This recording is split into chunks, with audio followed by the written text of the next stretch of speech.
Aggressione a Cagliari vicino a locale.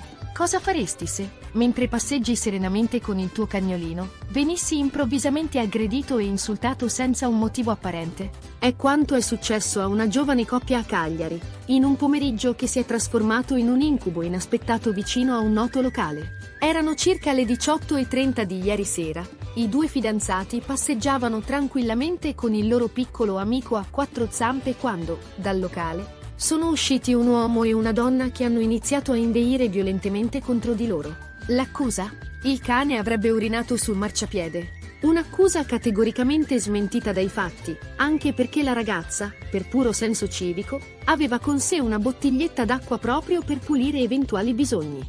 Nonostante ciò, il personale del locale non si è fermato alle sole minacce verbali o all'indicare minacciosamente le telecamere esterne. Si sono avvicinati con atteggiamento intimidatorio, e l'uomo ha riempito una brocca con un liquido trasparente che ha poi lanciato addosso ai fidanzati, continuando a insultare la giovane. Sconvolti, ma cercando di mantenere la calma, i ragazzi hanno preso in braccio il cagnolino e si sono allontanati. Ma l'incubo non era finito. Il personale li ha inseguiti per circa 50 metri. La donna, con una seconda brocca piena, ha tentato nuovamente di colpirli, mirando persino all'animale. Fortunatamente, il cagnolino è stato solo sfiorato perché stretto tra le braccia della padrona.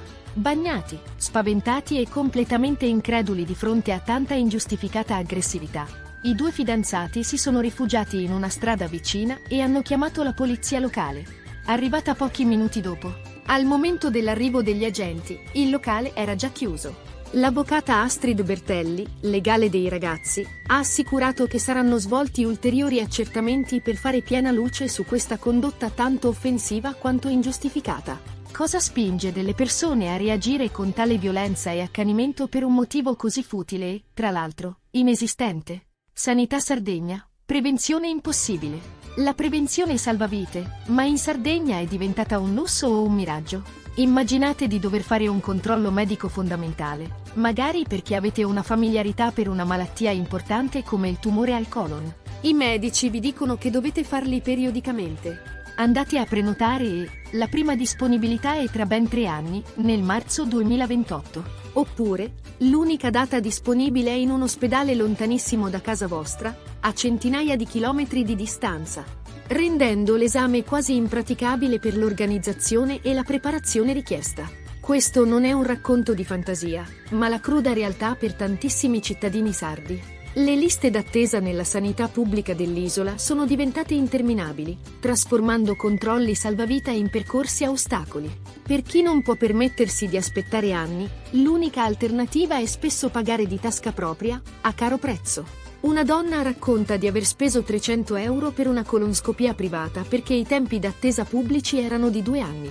La successiva l'ha fatta in ospedale dopo altri 2 anni, ma cercare di prenotare la prossima si è rivelato un incubo, con tempi d'attesa fino al 2028 o disponibilità solo a Nuoro per chi abita a Cagliari. Questa situazione è devastante per chi, come lei, ha una storia familiare di tumori e necessita di controlli regolari come raccomandato dai medici. Come si può fare una vera prevenzione in queste condizioni? La sanità pubblica sarda sembra al collasso, e per migliaia di sardi, la prevenzione è rimasta un privilegio. Come possiamo garantire che la prevenzione e l'accesso a cure essenziali tornino ad essere un diritto per tutti, e non un privilegio per pochi? Incidente stradale Monastir strada statale 131. Cosa accade quando la velocità e il destino si incontrano sull'asfalto, a pochi passi da casa nostra? Un violento schianto ha turbato la serata a Monastir. Sulla strada statale 131, precisamente al 22 km, attorno alle ore 20, la quiete è stata interrotta da un incidente stradale. Questo evento drammatico ha visto coinvolte 3 autovetture. Immediatamente è scattato l'allarme e sul posto sono giunti i vigili del fuoco del comando di Cagliari. Il loro compito cruciale è stato innanzitutto la messa in sicurezza dei mezzi coinvolti, un passo fondamentale per evitare ulteriori pericoli. Hanno poi affrontato il momento più delicato, l'estrazione di un passeggero da una delle auto. Le cure del personale medico, arrivato con 2 ambulanze, erano pronte ad accogliere il ferito. Fortunatamente, si segnala un ferito a seguito dello schianto. Presenti sul luogo dell'incidente, oltre ai vigili del fuoco e al personale sanitario, anche le forze dell'ordine. Le cause esatte di questo crash sono ancora da accertare. Incidenti come questo ci ricordano quanto sia fragile l'equilibrio sulle nostre strade e quanto sia vitale la prontezza dei soccorsi. Ma cosa possiamo fare, come comunità, per prevenire che eventi simili si ripetano? Arresto domiciliare Gesturi per furti 2016. Vi siete mai chiesti se il passato torna sempre a presentare il conto? A Gesturi, un risveglio insolito ha scosso la tranquillità del paese alle prime luci dell'alba. I carabinieri della stazione locale non erano lì per un controllo di routine, ma per dare esecuzione a un'ordinanza speciale. Al centro della vicenda c'è un uomo di 59 anni, disoccupato, nato in Germania ma da anni residente proprio qui, a Gesturi. Non si trattava di un reato appena commesso, ma di qualcosa che risale a ben 7 anni fa. Parliamo infatti di reati contro il patrimonio compiuti nell'ottobre del 2016 sempre qui a Gesturi.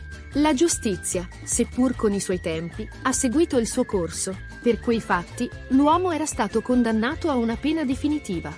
E così, l'Ufficio Esecuzioni Penali della Procura della Repubblica di Cagliari ha emesso l'ordine. Una pena di 4 mesi da scontare non in carcere, ma a casa sua.